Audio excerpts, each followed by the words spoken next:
Bonjour, aujourd'hui 6 fables de La Fontaine, des fables que vous connaissez tous. La cigale et la fourmi. La cigale, ayant chanté tout l'été, se trouva fort dépourvue quand la bise fut venue. Pas un seul petit morceau de mouche ou de vermisseau. Elle alla crier famine chez la fourmi sa voisine, la priant de lui prêter quelques grains pour subsister jusqu'à la saison nouvelle. « Je vous paierai, lui dit-elle, avant l'août, foi d'animal, intérêt et principal. » La fourmi n'est pas prêteuse, c'est là son moindre défaut. « Que faisiez-vous au temps chaud ?» dit-elle à cette emprunteuse. « Nuit et jour, à tout venant, je chantais, ne vous déplaise. » « Vous chantiez, j'en suis fort aise. Eh bien, dansez maintenant. »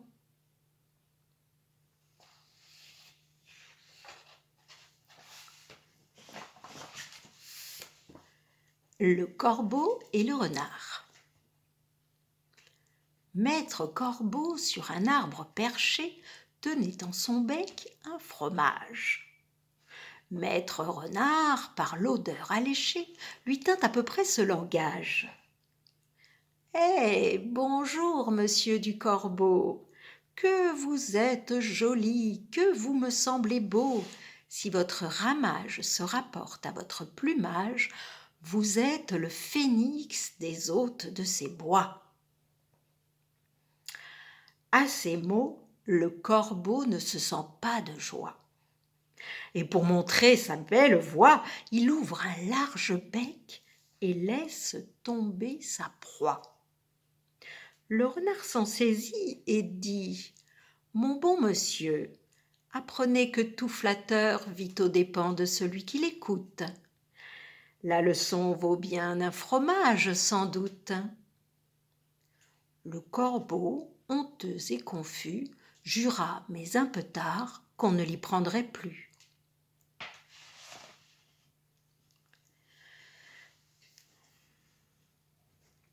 La grenouille qui veut se faire aussi grosse que le bœuf.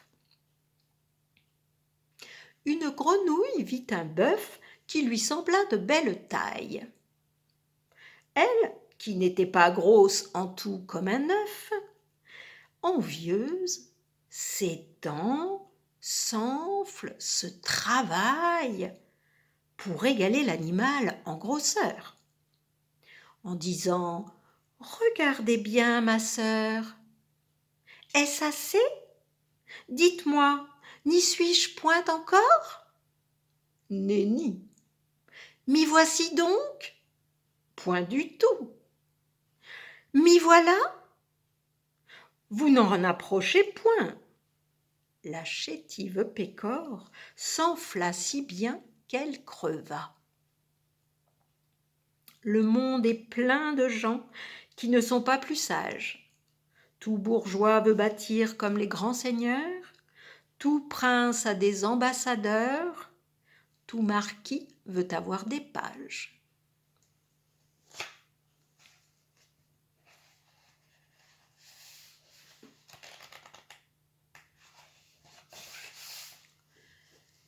Le loup et l'agneau. La raison du plus fort est toujours la meilleure, nous l'allons montrer tout à l'heure. Un agneau se désaltérait dans le courant d'une onde pure. Un loup survint à jeun qui cherchait aventure et que la faim en ces lieux attirait. « Qui te rend si hardi de troubler mon breuvage ?» dit cet animal plein de rage. « Tu seras châtié de ta témérité. »« Sire, répond l'agneau, que votre majesté ne se mette pas en colère, mais plutôt qu'elle considère que je vas désaltérant dans le courant plus de 20 pas en dessous d'elle, et que par conséquent, en aucune façon, je ne puis troubler sa boisson. »« Tu la troubles, reprit cette bête cruelle. et je sais que de moi tu médis l'an passé. Comment l'aurais-je fait si je n'étais pas né? Reprit l'agneau. Je tette encore ma mère. Si ce n'est toi, c'est donc ton frère. Je n'en ai point. C'est donc quelqu'un des tiens, car vous ne m'épargnez guère, vous, vos bergers et vos chiens. On me l'a dit. Il faut que je me venge. Là-dessus, au fond des forêts, le loup l'emporte et puis le mange. Sans autre forme de procès.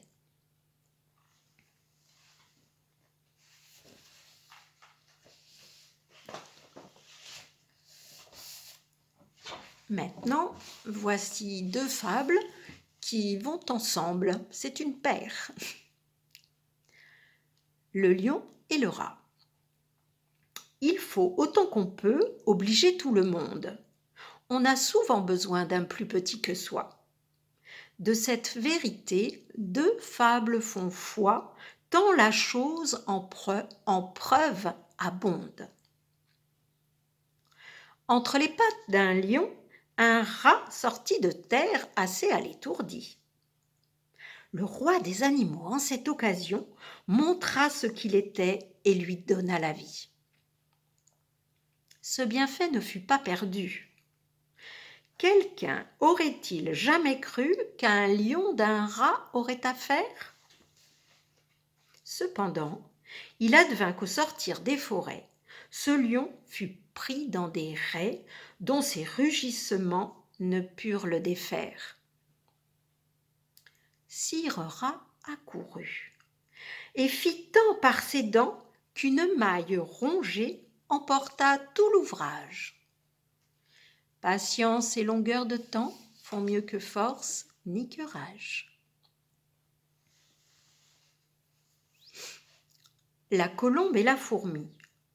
L'autre exemple est tiré d'animaux plus petits. Le long d'un clair ruisseau buvait une colombe. Quand sur l'eau, se penchant, une fourmi y tombe. Et dans cet océan, l'on eût vu la fourmi s'efforcer, mais en vain, de regagner la rive. La colombe aussitôt usa de charité. Un brin d'herbe dans l'eau par elle étant jeté, ce fut un promontoire pour la fourmi qui arrive. Elle se sauve. Et là-dessus passe un certain croquant qui marchait les pieds nus. Ce croquant, par hasard, avait une arbalète. Dès qu'il voit l'oiseau de Vénus, il le croit en son pot. Et déjà, il fait la fête. Tandis qu'à le tuer, mon villageois s'apprête, la fourmi le pique au talon. Le vilain retourne la tête. La colombe l'entend et part et tire long. Le souper du croquant avec elle s'envole. Point de pigeon pour une obole. Voilà, je vous souhaite une bonne fin de journée.